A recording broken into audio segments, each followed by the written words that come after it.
Welcome friends. Bharathi Kannamma இன்னைக்கு எபிசோட்ல வந்த செம்ம இன்ட்ரெஸ்டிங்கான வீடியோ தான் பார்க்க போறோம். கண்ணம்மா ஹேமாட்ட சொல்றாங்க, நீ தான் என்னோட பொண்ணுன்னு தெரிஞ்ச உடனே உன்னை கூட்டிட்டு போகலான்னு தான் நான் இங்க வந்தேன் அப்படின்னு சொல்றாங்க. ஆனா சௌந்தர்யா பாட்டி தான் என்கிட்ட ரொம்ப கெஞ்சி கேட்டாங்க அப்படின்னு சொல்றாங்க. உன்னை நான் கூட்டிட்டு போயிட்டேன்னா அவங்களோட மகனோட வாழ்க்கையுமே சூனியமா போயிடும் அப்படின்னு சொன்னாங்க. அதனாலதான் நானும் உன்னை இங்க விட்டு வச்சிருந்தேன் அப்படின்னு சொல்றாங்க. அது மட்டும் இல்ல, இங்க உன் மேல பாசம் காட்டுறதுக்கு சித்தப்பா, சித்தி, தாத்தா, பாட்டி, அப்பான்னு ஒரு பெரிய குடும்பமே இருந்துச்சு அப்படின்னு சொல்றாங்க. அவங்க எல்லாருமே உன்னை ரொம்ப நல்லா பாத்துட்டாங்க, நல்லா படிக்க வச்சாங்க. அதனாலதான் என் பொண்ணு என் கண்ணு முன்னாடி தானே இருக்கிறா அப்படின்னு மனசை கல்லாக்கிட்டு நான் அதுக்கு சம்மதிச்சேன் அப்படின்னு சொல்றாங்க. ஆனா எப்ப நீ உன்னை ஒரு அனாதன் நினைச்சு ஆசிரமத்துக்கு போறேன்னு சொன்னியோ அதுக்கப்புறமா எந்த உண்மையை உன்கிட்ட மறைக்க கூடாதுன்னு நான் முடிவு பண்ணிட்டேன் அப்படின்னு கண்ணம்மா சொல்றாங்க. நான் இப்போ உன்கிட்ட ஒண்ணு சொல்றேன், நீ என்னோட பொண்ணு, என்னோட வயிற்றுல பிறந்த பொண்ணு, நீ அனாதை இல்ல, இது சத்தியம் அப்படின்னு சொல்றாங்க கண்ணம்மா. ஹேமா சௌந்தர்யாட்ட போய் சமையலம்மா சொல்றதெல்லாம் உண்மையா பாட்டி அப்படின்னு கேக்குறாங்க.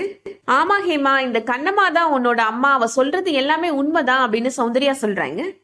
அஞ்சலி ஹேமாட்ட சொல்றாங்க, இத்தனை நாளா நாங்க சொல்லிட்டு இருந்ததுதான் பொய் ஹேமா, அதான் உன்னோட அம்மா வந்துட்டாங்கல்ல, அவங்கதான் உன்னோட உண்மையான அம்மா அப்படின்னு சொல்றாங்க அஞ்சலி. ஹேமா கண்ணம்மாவை பார்த்து சமையலம்மா அப்படின்னு சொல்றாங்க. அதுக்கப்புறமா நான் எதுக்கு இனிமே உங்களை சமையலம்மான்னு சொல்லணும், நீங்க தானே என்னோட அம்மா அப்படின்னு அம்மான்னு ரொம்ப பாசமா கூப்பிடுறாங்க.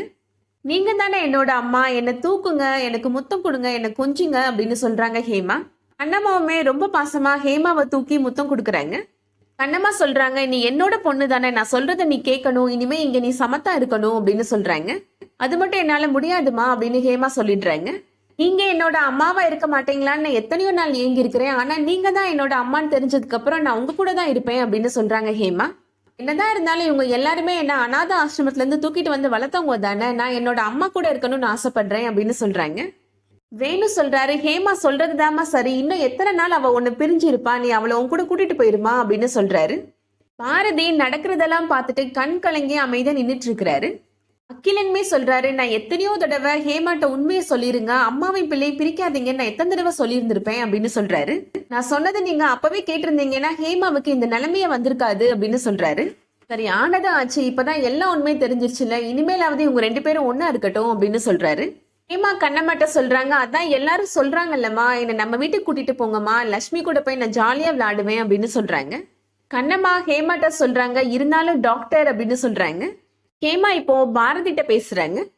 இத்தனை நாள் நீங்க என்ன ஒரு சொந்த பொண்ணாதான் பாத்தீங்க, என் மேல ரொம்ப அன்பா இருந்தீங்க, பசிச்சா எனக்கு சாப்பாடு ஊட்டினீங்க அப்படின்னு சொல்றாங்க. என்னை வெளியில கூட்டிட்டு போய் நான் கேட்டதெல்லாம் வாங்கி கொடுத்தீங்க, எனக்காக எல்லாமே பண்ணினீங்க, ஆனா நீங்க சொன்ன போய் என்னை ரொம்ப ஹர்ட் பண்ணிருச்சு அப்படின்னு சொல்றாங்க ஹேமா. என்னோட அம்மா கூட இருக்கணும்னு தோணுது, நான் அவங்க கூட போயிடுறேன் அப்படின்னு சொல்றாங்க ஹேமா. பாரதி சொல்றாரு, இந்த வீட்டுல என் கூட யாருமே பேசுறது இல்ல, இருந்தாலும் எனக்கு அது வருத்தமே இல்ல, ஆனா என்னால உன்னை பார்க்காமலும் உன் கூட பேசாமலும் இருக்கவே முடியாது அப்படின்னு அழுறாரு. என்னை விட்டு போயிடாத ஹேமா அப்படின்னு சொல்றாரு பாரதி. பிளீஸ் இப்படி என்கிட்ட கெஞ்சாதீங்க, நீங்க சொல்றதை என்னால பண்ண முடியாது அப்படின்னு ஹேமா சொல்லிடுறாங்க. நான் உங்களை மறந்துடலாம் மாட்டேன், நான் அடிக்கடி வந்து உங்களை பார்த்துப்பேன், எப்ப எனக்கு இங்க வந்து தங்கணும்னு தோணுதோ அப்ப வரேன் அப்படின்னு சொல்லிடுறாங்க ஹேமா. வாங்கம்மா நம்ம வீட்டுக்கு போலாம் அப்படின்னு கண்ணம்மாட்ட சொல்லிடுறாங்க. பாரதியால ஹேமா இப்படி பிரிஞ்சு போறத தாங்கிக்கவே முடியல, ரொம்ப அழுறாரு. கண்ணம்மாட்ட இப்போ சௌந்தர்யா சொல்றாங்க, உன்னோட மக உன் கூட சேர்ந்ததை நினைச்சா எனக்கு சந்தோஷமாதாமா இருக்கு, அடிக்கடி ஹேமாவை இங்க கூட்டிட்டு வாமா அப்படின்னு சொல்றாங்க. கண்ணம்மாக்கும் பாரதிட்ட இருந்து ஹேமாவை பிரிச்சு கூட்டிட்டு போறதுல மனசு இல்லாம ஹேமாவை கூட்டிட்டு போறாங்க. லட்சுமி, ஹேமா, கண்ணம்மா 3 பேரும் இப்போ ஆட்டோல ஏறி போறாங்க. அந்த மனசடைஞ்சு நின்று பாரதி பார்த்துட்டு இருக்கிறாரு. அதோட இன்னைக்கான எபிசோட் முடியுது. இந்த வீடியோ உங்களுக்கு பிடிச்சிருந்துச்சுன்னா லைக் பண்ணிக்கோங்க. சீரியல் அப்டேட்ஸ்க்கு நம்ம சேனலை சப்ஸ்கிரைப் பண்ணிக்கோங்க. தேங்க்ஸ் ஃபார் வாட்சிங்.